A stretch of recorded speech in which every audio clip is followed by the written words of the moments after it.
Hello there, ladies and gentlemen. I am the CHALL, Rovers Till I Die, and welcome to Rovers and Rivals, the interview show where we talk about former Doncaster Rovers players, managers, staff, and also rivals as well. So today we're speaking to someone who made just the one appearance off the bench in a Football League trophy match for Doncaster Rovers, but has had a glittering career across the Football League. It is the one and only Jon-Paul Pittman. John, how are you? Yeah, I'm very well, thanks. Brilliant. So obviously you started off at Villa and Forest in your youth career. Sort of at the time, in that sort of period of time in youth football, how was it compared to modern youth football?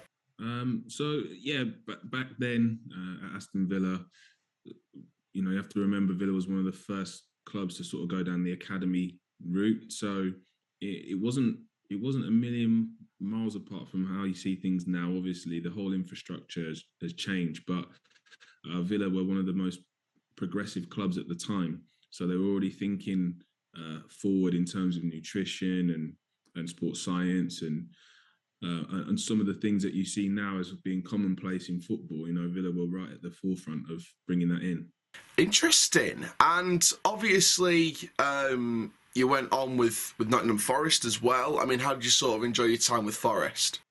Yeah, Forest was great. I went there when I was 12 years old, and I didn't leave the club until I was 20. So I spent a long time there, and you start to become accustomed to the way they do things, and a piece of the furniture really. So I certainly felt like the club was a big part of my life by the time I got to early adulthood. Interesting. And obviously, you had a couple of loans out during that whole period, during the youth career with Hartlepool United and Bury. Obviously, Hartlepool United are currently sort of trying to escape relegation in League Two right now. Bury obviously are having to reform or in the process of reforming. Let's talk a little bit about Bury first of all, because obviously there is that deep connection with Bury, the fact that what they went through as a club a few years back now. When you look back on that situation with Bury Football Club, how do you see that whole situation and how it played out, and who do you believe was at fault? I think that all I can say on that situation is it's a real tragedy for the community, because that, part of Greater Manchester, they love their football. It's a footballing hotbed. So to lose a club that means so much to the community is massive. So I'm glad to hear that they're reforming. I don't know the details, the ins and outs of quite why it went so pear-shaped, but yeah, I think that the fans really suffer. Players will all move on and find new clubs, but the supporters, that's been their lifelong club. To see that happen, it must be really painful. Yeah, absolutely. And obviously, since you left Forest in 2006, you had a couple of deals, Doncaster Rovers being one of them. It was the first time I'd left Forest. So yes, I'd been on loan, but had cut ties, or Colin Calderwood had cut ties with quite a few players, and they had to go and find pastures new. So I knew the goalkeeper coach, Barry, because we'd worked together at Forest, and he said, look, come in on trial. Sean will watch you, Sean O'Driscoll, obviously I'm talking about, and make a decision. So I played in a trial game. It went really well. I scored, and they thought, yeah, let's get this kid in on a short-term deal, 6 months. And still fairly young, and still learning the ropes. So he probably wasn't ready to step into that team with the likes of Hef scoring goals and JJ scoring goals, and had some Jonathan Fort was doing really well on loan from Sheffield United as well. So it would be really difficult for me to go and force my way into that winning team. But what I did gain from being there, even in that short time, was just the professionalism of the group. The maturity of that group of players was outstanding. So I picked up so much about what it means to be a pro, and if you want to go forward in the game and actually have some longevity in your career, how you need to behave and how you need to manage yourself. Absolutely, and obviously as a club at the time, we were transitioning from Bellevue to the Keepmoat Stadium, which is now the Eco Power Stadium. Yeah, well, interestingly, we moved into Keepmoat the week before I signed, so I never actually got a taste of Bellevue. But the Keepmoat was fantastic, like state-of-the-art arena. I'd always remember the changing rooms being huge, which is obviously testament to the rugby that takes place there, I guess, and the extra staff and players that they take. But yeah, fantastic facility. The pitch was amazing. We trained on it a few times, and I thought, wow, the City Ground is a great stadium, an historic stadium, but that new sort of feel, it's like a new home or a new car. You go in every day and you feel pleased, you feel grateful that you get to use those facilities. Yeah, absolutely. And obviously after Doncaster Rovers, you went to Crawley, where you worked under Steve Evans, who's now obviously managing Stevenage, who are flying high in League Two currently. How did it feel working under Steve Evans? Because obviously each manager's got their different styles. How was it like dealing with Steve Evans' style of management? Yeah, so Evo's style of management was unique in that he was very animated. He didn't mince his words. You knew exactly where you stood, good or bad. So it's not for everyone. So some players, didn't adapt well to that style, and then they moved on. And so what you did end up having was a group of players that could cope with his style, and could still go ahead and get results and perform well. Yeah, absolutely. And obviously, I think it's fair to say your sort of first major spell of your career was Wycombe Wanderers, 14 goals in 77 appearances for the club. How did that whole Wycombe move come about? And when you look back on your time at Wycombe, how did that sort of feel, that sort of stage in your career? Yeah, so I'd done okay for Crawley. I'd scored quite a few goals and was an impactful player. Lots of endeavour, lots of passion, and I think that caught the eye of Peter Taylor and his recruitment team at Wycombe. So on transfer deadline day, I made the move. I got a phone call from Steve Evans who said, I've accepted the offer. It's up to you now to agree personal terms if you want to go. So yeah, obviously I wanted to go to a team that was top of League Two at the time. So I made the decision to go. And it was a good decision. Yeah, and obviously since then, since that first Wycombe spell, obviously you've had spells at Oxford, you went for a spell back at Crawley, a spell back at Wycombe. That whole sort of few years during those spells, how do you sort of reflect on that period of time in your career? Yeah, it was an interesting time in my career because I'd done so well at Crawley, I'd done really well at Wycombe, and then at the end of that spell, ending up going to Oxford, where things didn't go so well. So it was the first time in my career where I had to deal with underperforming or not scoring goals, or just not quite being in the same flow. So that was a challenge. And all the whilst you're trying to navigate those pressures, I had my first child at that time as well. So becoming a dad and all the pressure that brings as well. So it was a difficult period. And I probably didn't find my feet again until I went to Grimsby.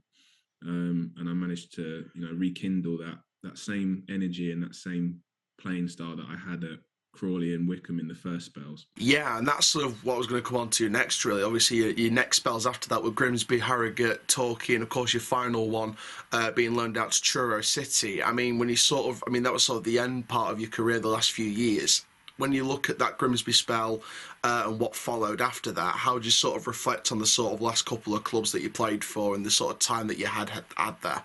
Yeah, it's a great question. I mean, I loved my time at Grimsby. It came off the back of being on trial with Dagenham and Redbridge for pretty much all of pre-season, and then they still weren't quite sure whether I was the right signing or not. But by then, my second child was imminent, so I had to make a decision. Do I keep this going or do I go somewhere else? So I went to Grimsby for a couple of weeks. They really looked after me well. I loved the fans. I loved the staff and the players. And made a decision to sign there. We were in the National League, but going for promotion. So you got a different stress, haven't you, of trying to win games and stay at the top of the league. Obviously, got to playoff final where we lost to Bristol Rovers. That infamous penalty miss from me, but it was a great moment because it galvanised the whole group and gave us some solidarity as a club. The fans were really supportive after that penalty shootout. And then we went ahead the next season. We were even stronger and even better, and we ended up beating Forest Green in the final. Yeah, absolutely. And obviously, when you made the decision to retire from football as a player, I mean, how tough was that decision? Because obviously we've seen players retiring at the moment. We've seen announcements come out over the last few weeks. Gary Cahill's come out today. Aaron Lennon came out yesterday, and other players in the past sort of few months as well. How tough was that moment, sort of saying, I've decided to hang up my boots after so long? Yeah, it was more of a realization for me because I got injured. So the decision was sort of taken away. I won't say completely taken away, but heavily impacted the way the way I saw my next few years going. So when I had my surgery, I spoke to the consultant, and he told me that the type of injury I had would make it difficult to perform to the level that I was used to.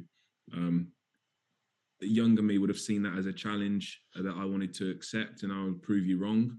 But just the age that I was, and the state that your body ends up being in, because football is relentless, and you've been doing it all your life. Your joints are, they're not in great nick. I didn't want to play, any lower than the National League, really, National League South or North. So I made the decision to hang my boots up, based around the fact that I had a young family then as well. But I'd already made some plans for what I was going to do after football, coaching and fitness and counselling and a few different things. I'd started to spin some plates and see which ones kept spinning. And I knew that would be where I'd probably put my energy into. Yeah, and obviously you're at this stage now where you're at Forest Green Rovers, you're part of their staff. I mean, how's it been going so far at Forest Green? Because obviously it's a club that just got into League One for the first time in their history. Obviously they're a bit of a struggle at the moment, but I'm sure they'll try their best to get out of it. How is it being at a club that's just progressed up to something which they've never been at before and want to keep pushing forward? Yeah, I think it's quite nice actually, because there's new challenges. So when you have quite a small club that seems to excel quickly or progress quickly, that comes with its own challenges. The infrastructure on certain things might not quite be ready for the success of the team. So the club's almost playing catch up with what's happening on the pitch. But it's a great place to be. I'd rather be there at a progressive club that's striving to improve. And obviously we've got plans for the new training ground and Eco Stadium. I'd much rather be somewhere like that to try and see how we navigate it and how we can work together to bring the club up to speed.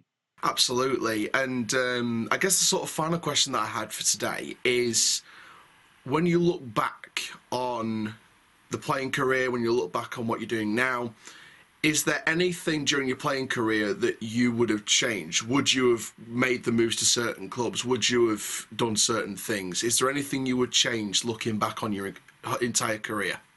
Yeah, there's probably one thing, and it would be a bit of advice. Well, it is a bit of advice that I give the players that I work with today, which is be more patient. So the way you're told from a young age that it's going to be a short career, right? So by short, you're lucky if you get to 10 years in the game. So with that in mind, everyone is in a sort of rat race to try and get to the top or get to as high a level as they can. And that's fine.